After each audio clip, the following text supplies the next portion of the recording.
샬롬, 류 선생의 구속사 천국열차, 유도순 목사님의 신구약 성경 파노라마를 낭독하는 시간입니다.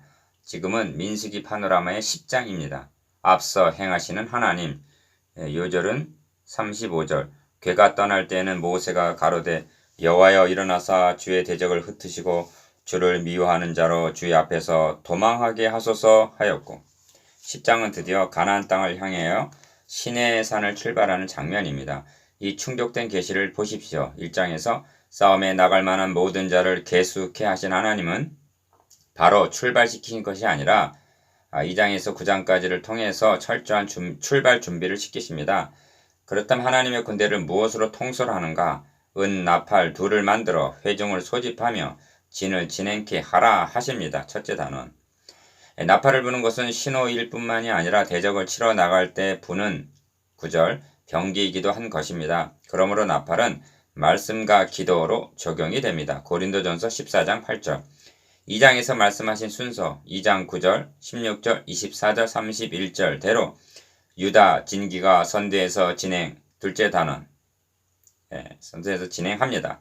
출발할 때와 머물 때 행한 모세의 기도가 나오는데 셋째 단원입니다. 떠날 때에는 앞에서 인도해 주시기를 구하고 쉴 때에는 진정의 계시기를 구했습니다.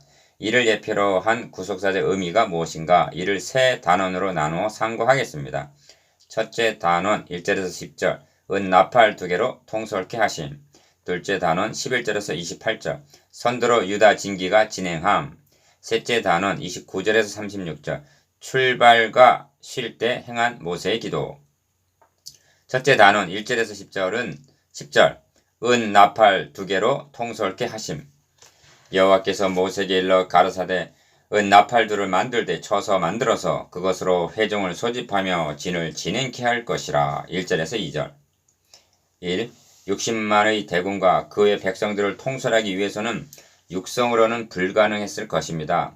그리하여 나팔 소리로 통솔케 하십니다. 첫째로 소집하는 신호로 삼았습니다. 기어 두 나팔을 부는 것은 온 회중을 총집합시키는 신호입니다. 3절 니은 하나만 불 때에는 천부장 된 족장들을 소집하는 신호입니다. 4절 2. 둘째로 진행하라는 신호로 삼았습니다. 기어 나팔을 울려 불 때에는 동편진이 진행하라는 신호이고 5절 니은 제2차를 울려 불 때에는 남편진이 진행하라는 신호입니다. 6절 3. 셋째로 대적을 치러 나갈 때에도 불었습니다. 대적을 치러 나갈 때는 나팔을 울려 불지니 하십니다. 9절 상반절 그런데 나팔 소리는 백성들만 들으라고 분 것이 아닙니다. 그리하면 너희 하나님 여호와가 너희를 기억하고 너희를 너희 대적에게서 구원하리라 하십니다. 9절 하반절 기억하리라는 말씀이 9절과 10절 두 번 강조되어 있습니다. 이처럼 나팔은 소집하는 신호, 진행하라는 신호, 싸우러 나가는 신호로 사용하였습니다. 나팔 소리가 하나님으로 하여금 기억하시게 하는데도 사용되었다는 것은 시사해 주는 바가 있습니다. 4. 그렇다면 이 나팔이 신약의 성도들에게는 어떤 의미가 있는가? 첫째는 만일 나팔이 분명치 못한 소리를 내면 누가 전쟁을 예비하리요? 하고 고린도전서 14장 8절 선포하는 말씀 고린도전서 14장 6절로 해석해주고 있습니다. 크게 외치라 아끼지 말라 너의 목소리를 나팔같이 날려 내 백성에게 그 허물을 야곱집에 그 죄를 고하라 하십니다. 이사야 58장 1절 그러므로 그의 나팔은 아론의 자손인 제사장들이 불지니 이는 너희 대대 영원한 율례니라 하십니다. 8절 둘째는 너희 여호와로 기억하게 하는 자들아 너희는 쉬지 말며 또 여호와께서 예루살렘을 세워 세상에서 찬송을 받게 하시기까지 그로 쉬지 못하시게 하라. 이사야 62장 6절에서 7절 하고 하나님께 부르짖는 기도로 적용이 됩니다. 5. 하나님께서 그 나팔은 아론의 자손인 제사장들이 불지니 하신 의도가 무엇인가? 8절 제사장이라 하나님과 백성 사이의 중보자입니다. 백성을 대표해서 하나님께 간구하고 하나님을 대리하여 백성들에게 말씀을 대언하는 자들입니다. 그러므로 나팔을 자기 마음대로 부는 것이 아닙니다. 하나님의 뜻을 분별하여 즉 성막에 구름이 떠오르는가 머무르는가 등을 분별하여 그를 전달하는 역할을 했던 것입니다. 6. 특별히 명심할 점은 또 너희 희락의 날과 너희 정한 절기와 월삭에는 번제물이 위에와 화목제물 위에 나팔을 불라 그로 말미암아 너희 하나님이 너희를 기억하리라 하신 말씀입니다. 10절. 기억, 실학의 날, 정한 절기, 월삭 등은 기쁜 소식이 있는 날입니다. 7월 1일은 나팔절이요. 레위기 23장 24절. 7월 10일은 속죄일이니 너는 나팔 소리를 내되 전국에서 나팔을 크게 불지며 하십니다. 레위기 25장 9절. 니은 번제물, 화목제물을 드리면서도 나팔을 불라 하십니다. 이처럼 나팔에는 말씀, 기도, 전파의 의미가 있음을 깨닫게 됩니다. 모이라 나가라 하는 명하는 나팔만 불어서는 아니 됩니다. 찬양의 나팔, 기도의 나팔, 복음의 나팔을 크게 불어야만 하는 것입니다. 이러한 나팔을 언제까지 불어야만 하는가? 주께서 호령과 천사장의 소리와 하나님의 나팔로 치니 하늘로 조차 강림하시리니. 데살로니가 전서 4장 16절 라고 하신 주님의 재림을 알리는 나팔 소리가 울려 퍼질 때까지입니다.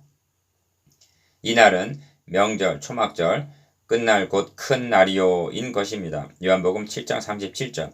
모든 나팔은 이날을 대망케 하는 신호인 것입니다. 둘째 단원 11절에서 28절. 선두로 유다 진기가 진행함. 제2년 2월 20일에 구막이 증거막에서 떠오름에. 11절. 1.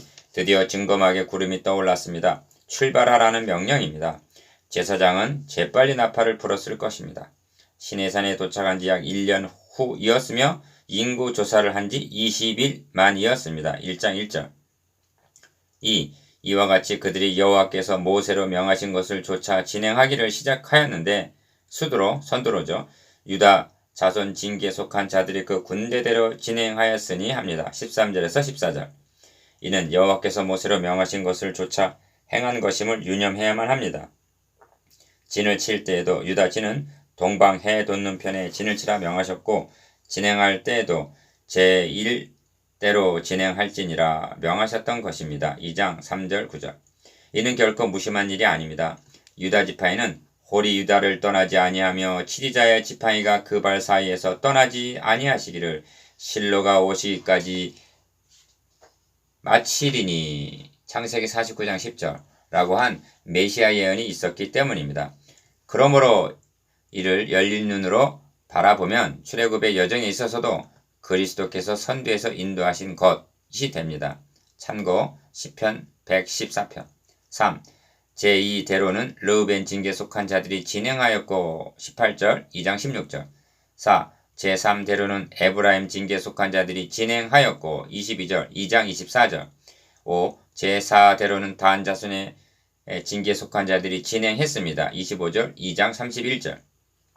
6. 이에 성막을 거듭해 게르손 자손과 무라리 자손이 성막을 메고 발행했습니다. 17절.